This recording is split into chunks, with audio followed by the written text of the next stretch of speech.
Olá, boa noite. Eu sou o Mauro Samarco e esse é o Porto Futuro, um bate-papo franco e diferente sobre o maior porto da América Latina. Hoje na bancada, como entrevistadores, Bruno Orlandi, secretário de Assuntos Portuários e Emprego de Santos, e Marcelo Neri, presidente da FENAMAR.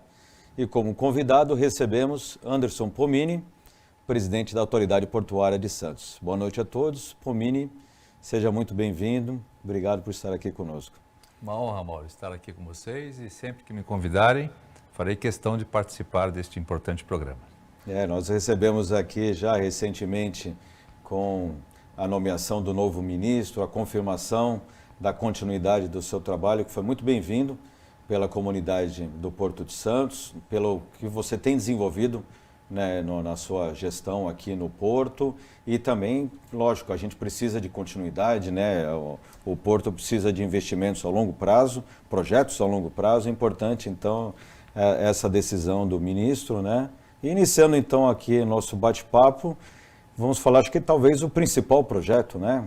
Como vamos, então, caminhar com o projeto do túnel, quais são os próximos passos aí para essa sonhada obra da nossa região, né? É um projeto centenário, né, Mauro? Há muito tempo se discute sobre a necessidade de uma ligação seca entre Santos e Guarujá. 97 anos, os primeiros registros. O impacto para essa obra, para o Brasil, para todo o litoral, é absolutamente importante. Então, na área social, aquelas famílias que residem em palafitas, à margem esquerda do Guarujá, cerca de 3.000 famílias, serão devidamente acomodadas. O Porto, inclusive, está aportando recursos, tendo em vista que ali será a desembocadura do túnel. Na área ambiental, cerca de 10.000 caminhões chegam ao Porto de Santos, à margem direita, todos os dias, dos quais 3.000 caminhões circulam 45 quilômetros para utilizar a retroárea do Guarujá, margem esquerda, para armazenar os produtos. Acontece que esta circulação emite 70.000 toneladas de CO2 todos os anos, contaminando toda a região litorânea, o que já fez com que essas áreas fossem classificadas como áreas críticas ambientalmente falando. Isso interfere na saúde das crianças, na saúde dos idosos em especial, e um impacto financeiro para todo o orçamento das áreas da saúde dessas cidades litorâneas. Então, e o impacto econômico. Então, veja, eu tenho um canal que deveria funcionar como uma avenida para a entrada e saída de cerca de 30 navios todos os dias do Porto de Santos. E os nossos práticos, que são os profissionais responsáveis, né, pela entrada e saída, pelo atracamento desses navios, eles precisam desviar e cuidar e zelar de 80.000 pessoas que cruzam por este canal. É o terror do capitão dos portos, né? Você ter essa... Exato, é uma responsabilidade muito grande, né? Então, veja só, mas precisa respeitar porque são 80.000 pessoas que precisam, né, e que demandam essa travessia. Então, olha a responsabilidade. Então, quanto custa isso para a nossa economia? E utilizando modais do século retrasado. Balsas de veículo, balsas de pedestres, catraias, né? E ultimamente, em razão das operações policiais, né, o Porto é o retrato do Brasil. Muita riqueza, 30% da nossa balança comercial passa por aqui e muita pobreza. Operações policiais fizeram com que alguns moradores atravessassem a nado recentemente aquele canal fugindo da polícia. Ou seja, nós precisamos resolver isso, né? E essa é uma das funções públicas, inclusive, da autoridade portuária, e o túnel resolverá essas três questões. Esses são os três impactos substanciais além da importância para a economia, obra inserida no PAC, que representa efetivamente a retomada do crescimento do Brasil. É o poder público incentivando o poder privado a investir também. Então é uma obra extremamente importante para todos nós. Ô Mini, aproveitar a oportunidade, você falou aqui, boa noite, mas nada, sobre o túnel Santos-Guarujá. E até para que a gente possa esclarecer a população, há alguns anos existia um projeto ligando Santos ao Guarujá via túnel, mas dava conta de muitas desapropriações. E, obviamente, a preocupação aqui da Prefeitura de Santos é que a gente não tenha essas desapropriações. Hoje, esse novo projeto que está sendo trabalhado, está sendo construído e nós acreditamos que em breve seja entregue à população, ele terá algum tipo de desapropriação na área de Santos ou isso já é matéria superada, a gente pode ter tranquilidade que não haverão essas desapropriações? Boa pergunta, Bruno. Boa noite. Zero desapropriação. O projeto é conhecido, desenvolvido e elaborado pela DERSA em 2014, inclusive com as licenças ambientais. Quando nós assumimos, nós criamos uma comissão, porque nós percebemos, nós conversamos bastante, inclusive, com a Prefeitura, que é muito bem representada por você, na condição de secretário, nós percebemos, Marcelo, que cada um tinha um túnel de estimação. Então, Guarujá tinha um túnel, Santos tinha um túnel, autoridade portuária, governo do estado, governo federal, havia necessidade do diálogo. Nós criamos, então, uma comissão, que hoje conta com mais de 60 pessoas, representando diversas instituições, diversos órgãos, além dos principais, claro, prefeituras de Santos, prefeitura do Guarujá, autoridade portuária, capitania dos portos, nosso colega Robledo, que tem colaborado muito conosco sobre esses estudos, e nós adaptamos esse projeto. Então, zeramos as desapropriações à margem direita, Santos, e adequamos também o projeto à margem esquerda. Ou seja, nós partimos de um consenso.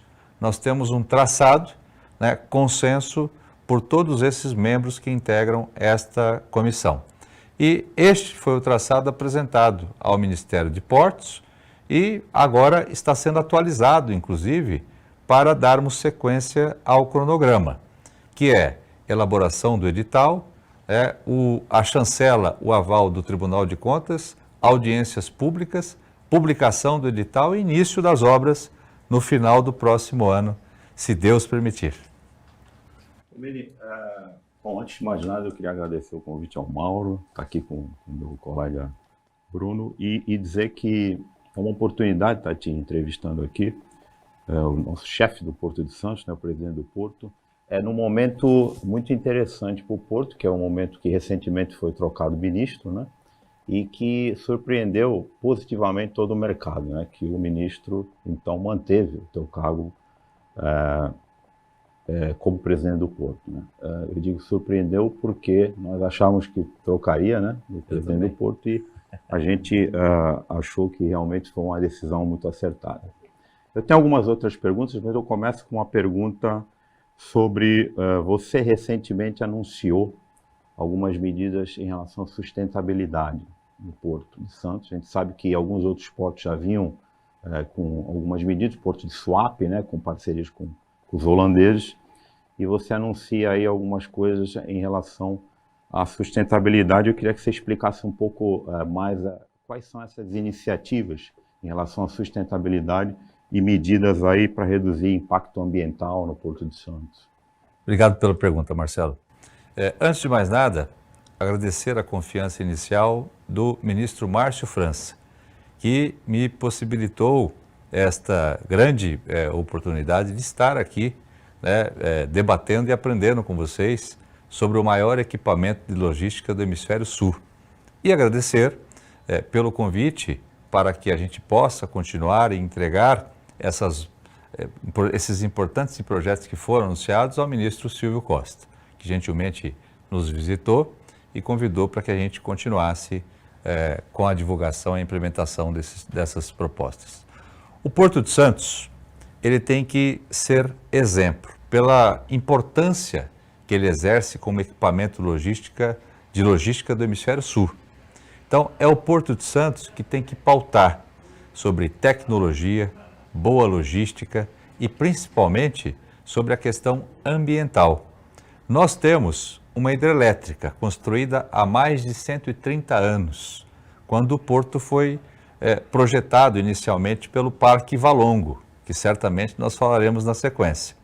Então, os engenheiros projetaram e à época perceberam que não existia energia elétrica e foram a 35 quilômetros, encontraram uma queda importante d'água, hoje fica em Bertioga, e construíram uma usina.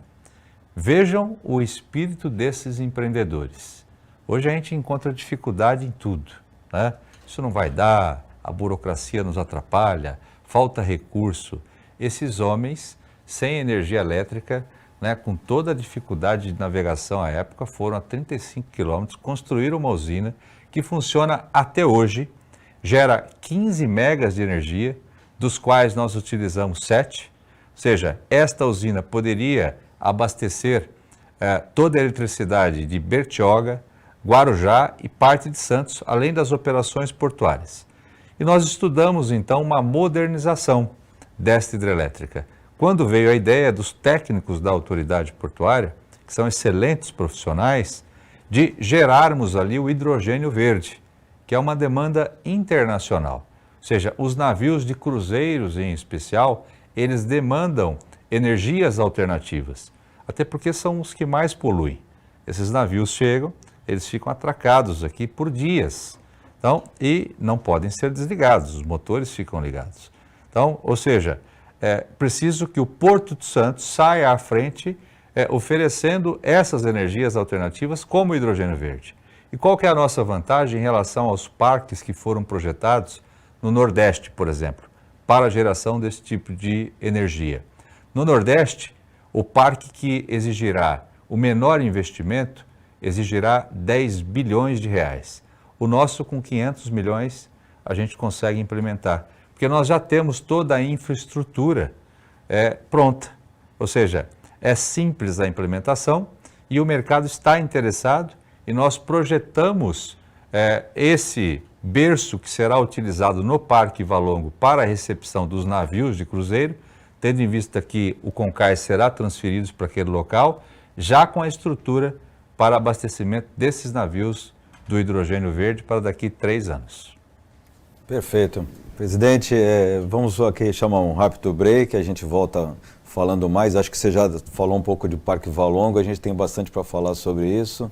Voltamos depois do intervalo.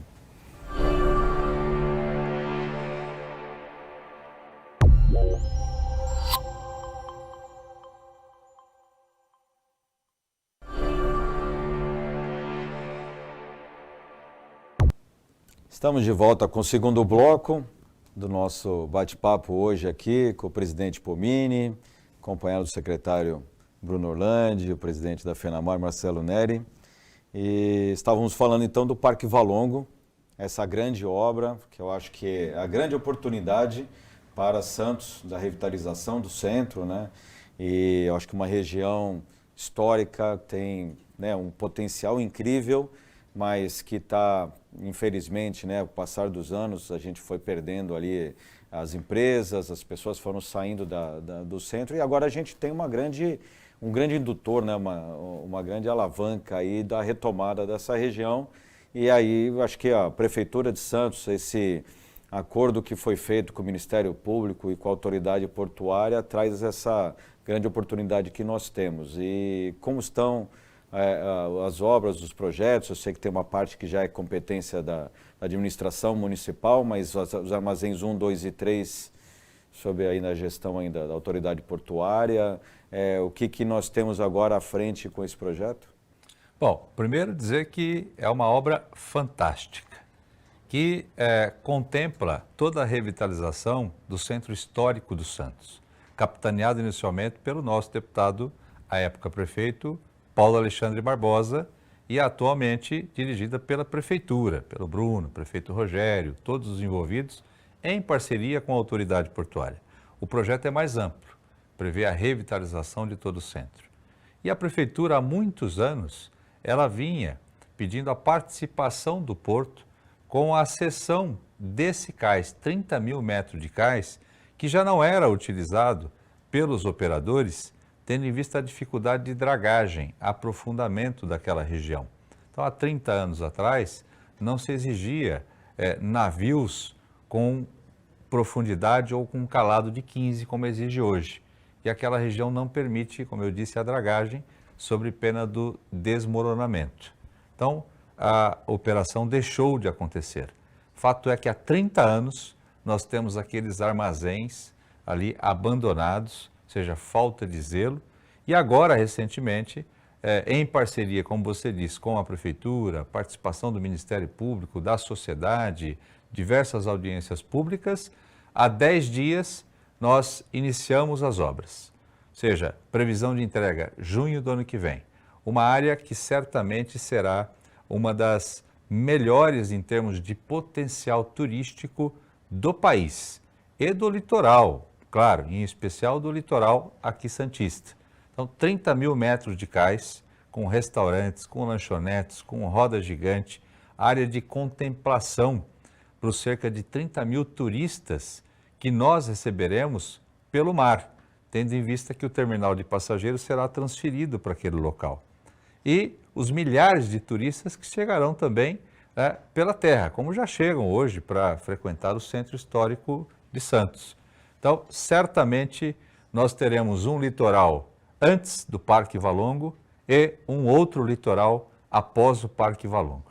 É uma discussão que nós temos antiga, né, na nossa região, que a gente precisa trazer dinheiro novo para a cidade, né? Novos negócios, novas oportunidades, e acho que o potencial de turismo, como você bem colocou, é imenso, né? Eu acho que é abrir as portas para o que tem de melhor na área de entretenimento, né, para que a gente consiga, né, ter de fato uma grande movimentação de pessoas, principalmente vindo da capital, né?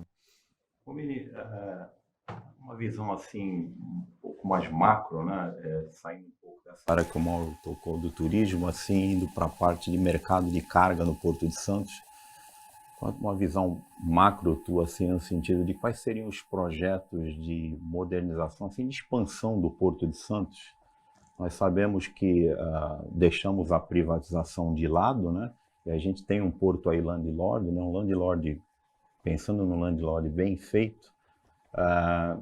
O que você vê, assim, nós temos aí alguns clusters, né? Você tem a celulose no porto, os grãos, né? Os granéis e o container, né? Como é que você enxerga o Porto de Santos?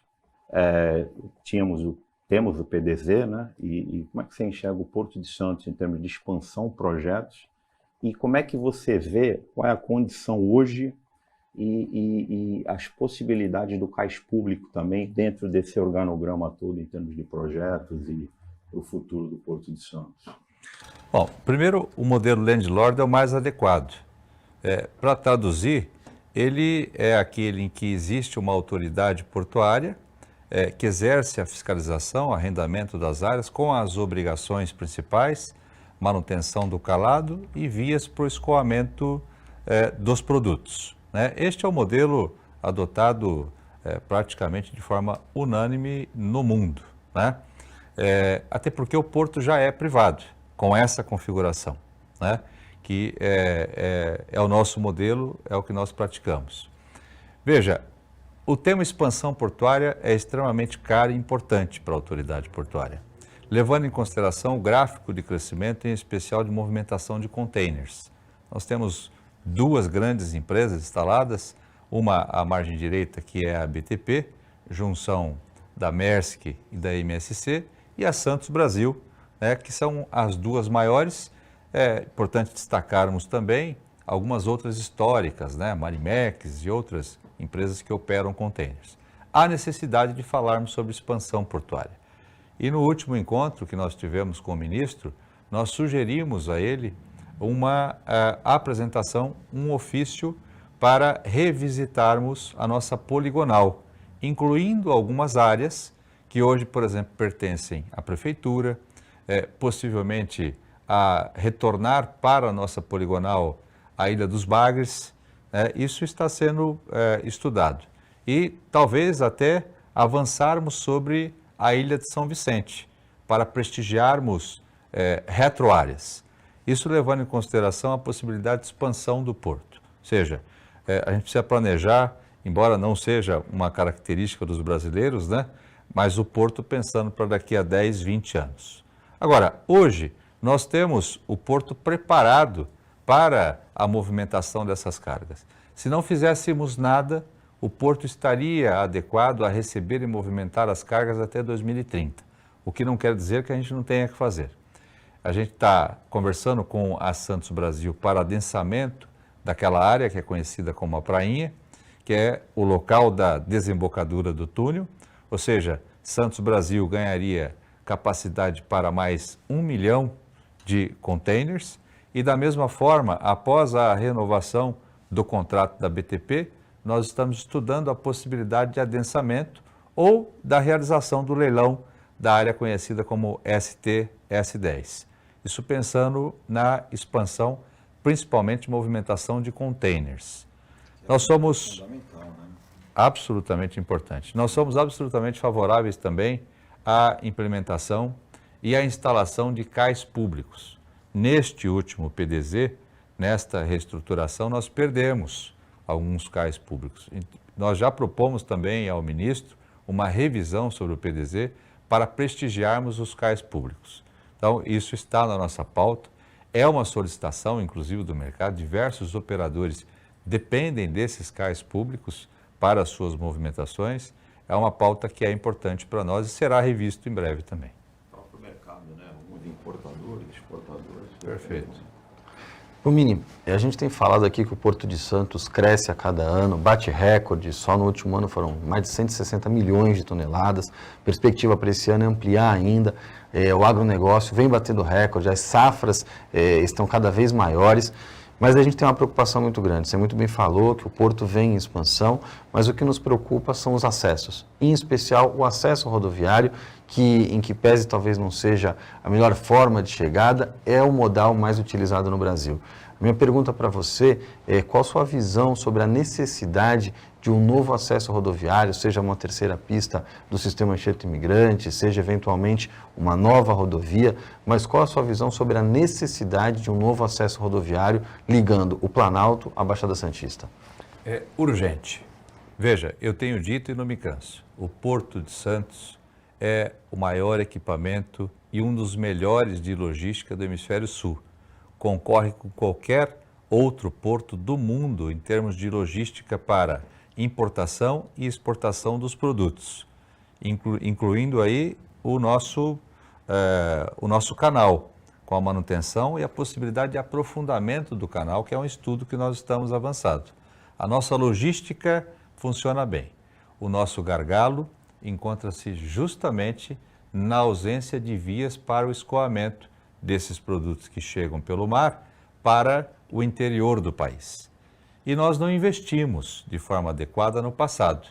Então, 30% desses produtos utilizam as linhas férreas, 70% o modal rodoviário, que já está esgotado.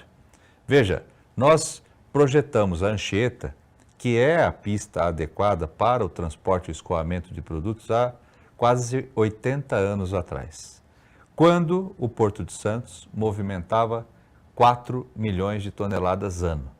Nós temos a mesma pista para 2023, movimentando 164 milhões de toneladas. É claro que vai parar. Então, há necessidade urgente do governo do estado atribuir preferência a esta obra, estendendo, por exemplo, mais uma pista para a imigrantes, que seria mais rápida, em especial para as licenças ambientais, ou mesmo retomando aquele projeto original que é a Via Verde, que seria a rodoferrovia, passando ali por Suzano. Então, é importante que nós tenhamos medidas. Recentemente, nós tivemos um encontro com representantes do governo do estado, que alertou sobre a importância de obras na própria estrutura portuária. E é verdade. Por exemplo, a margem direita, no bairro do Alemoa, é preciso intervenção imediata e nós estamos atentos. Acontece que nós incluímos no nosso orçamento, levando em consideração que o orçamento executado deste ano é da gestão passada, cuja orientação era outra, era dispor do ativo, era vender o porto. Então, não fizeram a previsão de obras de investimento. Nós fizemos para o próximo ano. Agora, resolvida a questão da logística interna com as perimetrais, e a margem esquerda, em especial, nós faremos um investimento, obra no PAC, de mais de 500 milhões de reais também para o escoamento interno. É preciso que nós tenhamos via que conecte ao Planalto. Então, daí a necessidade dessa segunda ou terceira pista. E um trabalho conjunto, autoridade portuária, prefeituras, governo do estado e governo federal. É isso que nós propomos. Eu acho que esse é o ponto, né? É diferente da questão do túnel, onde todas as esferas de governo concordam, estão trabalhando pelo mesmo projeto. O governo do estado, aparentemente agora, ele está desconectado dessa discussão da terceira via, pelo menos nas últimas declarações, né? Que não entende isso como prioridade. Eu acho que é unânime em toda a comunidade, não só do Porto, né? Mas o cidadão também que vê o problema que a gente tem, que estamos próximos aí ao colapso, né? Nós vamos fazer mais um break e voltamos para o último bloco com o presidente Pomini.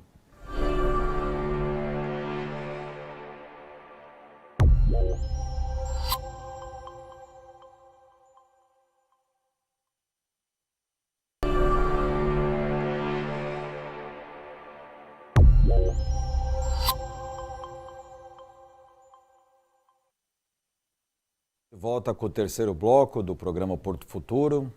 Aqui essa noite entrevistando o presidente Anderson Pomini. Presidente, bastante assunto para conversar, né? Falamos aí de capacidade, crescimento, né, da movimentação. Acho que a gente tem aí a questão dos leilões que ainda estão aí na espera, né, para sair. A gente falou de STS 10, temos STS 53, né? Uma série ainda aí de projetos importantes que a gente precisa avançar. Mas queria falar um pouco agora de tecnologia, empresa que investe bastante, patrocina, né, algumas startups, tem lá a parceria no Cubo. E o que você pode nos colocar? Acho que a gente tem os investimentos do VTMS, necessidade da gente poder melhorar o fluxo das embarcações, né, diminuir o tempo aí de ociosidade dos terminais. E acho que a gente tem o parque tecnológico, né? A cidade pode se beneficiar muito por ser um hub de tecnologia, não só para os demais portos do Brasil, mas exportando conhecimento, né, e serviços para outras localidades também. Quais são os próximos projetos, então, na área de tecnologia? Destacar inicialmente que nós temos uma prata da casa, que é o PAVEC, que criou um sistema de tecnologia e inovação, uma coordenação interna extremamente importante, que vem ganhando prêmios, vem capacitando profissionais, preparando jovens com essa pauta, operação portuária com tecnologia. Nós teremos um evento, inclusive, este ano, capitaneado pela autoridade portuária aqui em Santos, né, que vai debater sobre as ferramentas tecnológicas que poderão influenciar e, principalmente, auxiliar nas operações portuárias. Nós incluímos no nosso plano de metas a contratação do sistema VTMIS, que nada mais é do que a reunião de uma série de sistemas de tecnologia, diversos softwares e hardwares que, em conjunto, poderão oferecer impacto direto para uma melhor logística, principalmente entrada e saída de navios, impactando cerca de 20 mil toneladas ano a mais. Então, é uma ferramenta importante, inclusive uma exigência e uma solicitação, exigência do Tribunal de Contas, solicitação dos práticos, um requerimento de todos os operadores, porque nós teremos, inclusive, vinculados a essas ferramentas tecnológicas, drones, câmeras com infravermelho, que vai colaborar, inclusive, no sistema e no tema segurança, que é um tema caríssimo, Porto de Santos. Só para que vocês tenham uma ideia, é um sistema ou um complexo conjunto de sistema orçado em 200 milhões de reais, né, que o cronograma para a contratação e início desses serviços, implementação dessas tecnologias, já em 2024, está no nosso plano de meta. Isso é um trabalho conectado com Polícia Federal, Receita Federal, os demais intervenientes. Práticos, Polícia Federal, a nossa guarda em especial, participação direta da Capitania dos Portos, ou seja, todos os operadores, todas as instituições públicas e algumas privadas compartilhando inteligência, dados, para que a gente possa, primeiro, reduzir a criminalidade e fomentar a melhor logística portuária, entrada e saída de navios com todo tipo de segurança tecnológica que existe no mundo. Repito, o Porto de Santos tem que pautar, inclusive sobre o tema tecnologia, além da questão ESG e meio ambiente que nós falávamos agora há pouco. Recentemente foi feita agora a primeira operação da ferrovia interna do Porto de Santos, né, a FIPS, nós acompanhamos com muita alegria e sabemos que tem colocado na mídia que nós aumentaremos demais agora a chegada de carga por trem, me parece que algo em torno de 100 milhões de toneladas é o objetivo, mas nós sabemos também que decorrente dessa operação da FIPS, inúmeras obras estruturantes chegarão na cidade, como a pera ferroviária, o segundo acesso ao Porto de Santos. Eu gostaria que você discorresse um pouco sobre essas obras estruturantes que vão melhorar ainda mais o nosso fluxo logístico. Bruno, excelente pergunta. Primeiro dizer que a FIPS representa o diálogo, o consenso. Ou seja, o João Almeida, que preside a FIPS, ele foi capaz de reunir 3 empresas concorrentes de mercado que operam as nossas linhas ferroviárias internas, né, por isso FIPS, e criou um consórcio, uma única empresa para evitar os conflitos, que é do próprio mercado que existiam.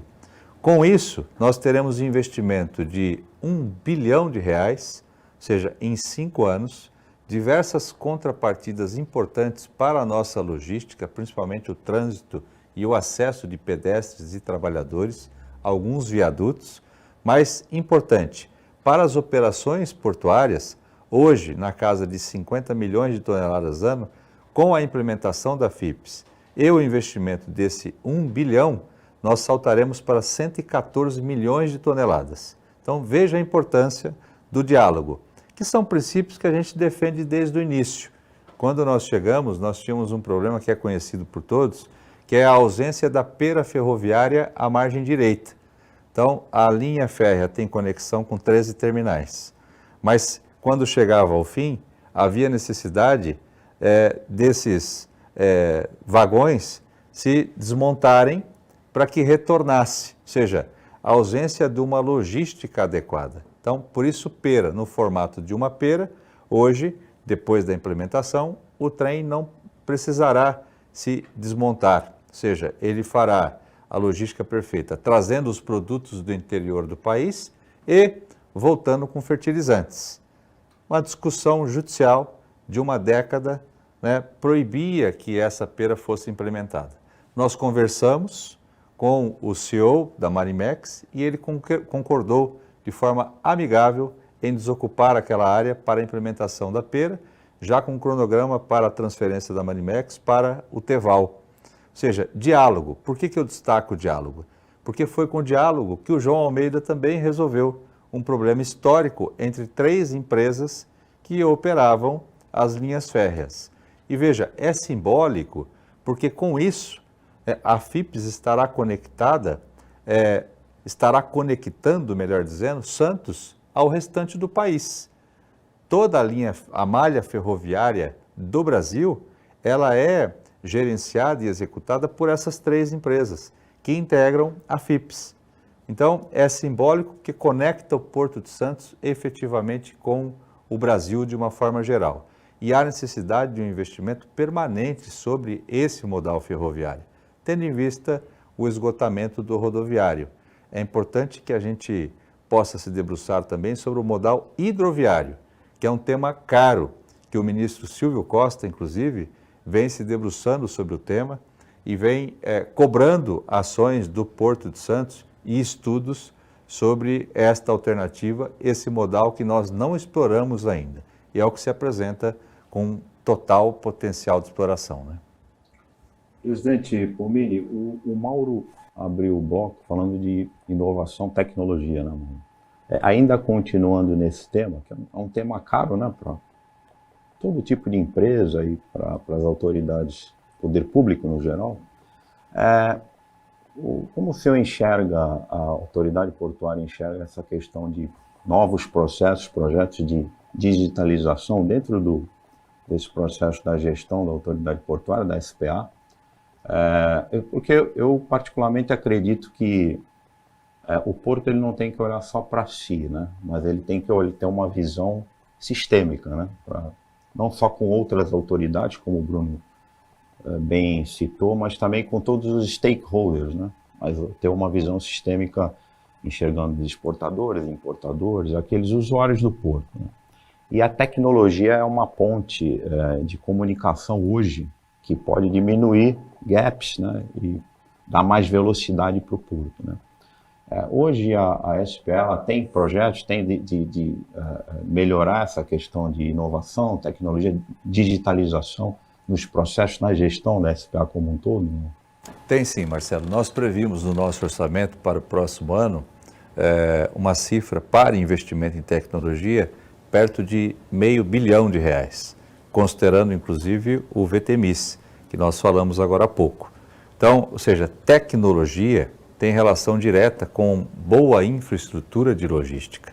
Não existe porto no mundo que se destaque pela sua infraestrutura que não tenha tecnologia vinculada a essas ações. Então, este é o tema muito caro.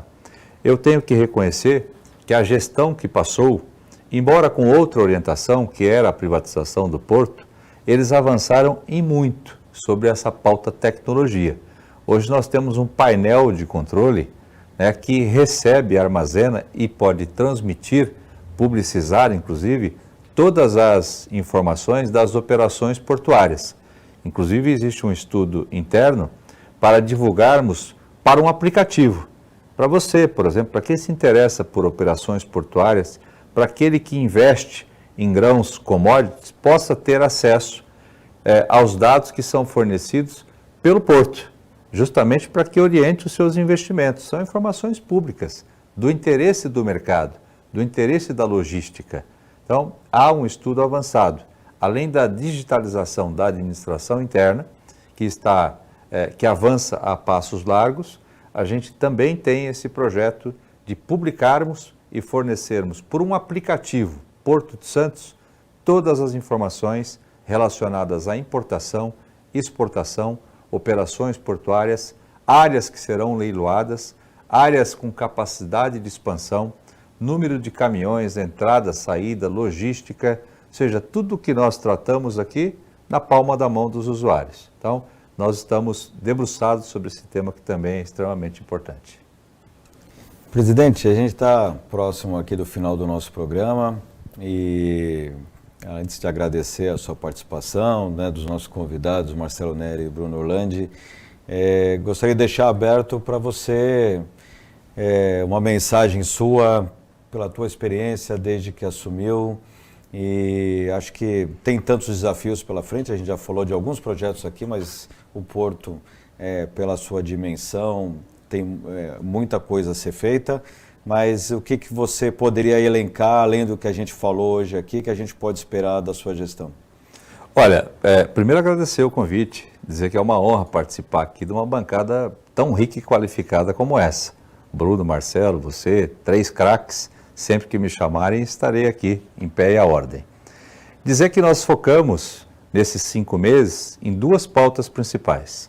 Obras de infraestrutura, que são obras impostas de forma obrigatória à autoridade portuária, manutenção com possibilidade de aprofundamento do nosso calado, que permite o acesso dos navios, e obras que permitam o escoamento dos produtos, com as perimetrais. Essas são as nossas obrigações principais. Além disso, uma obra de infraestrutura, que nós falamos aqui de forma detalhada, a implementação do túnel Santos-Guarujá, que impacta diretamente na vida, inicialmente de 80 mil pessoas.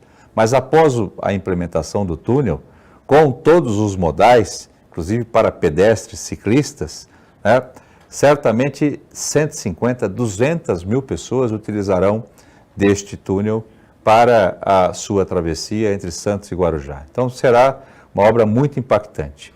E a integração porto-cidades.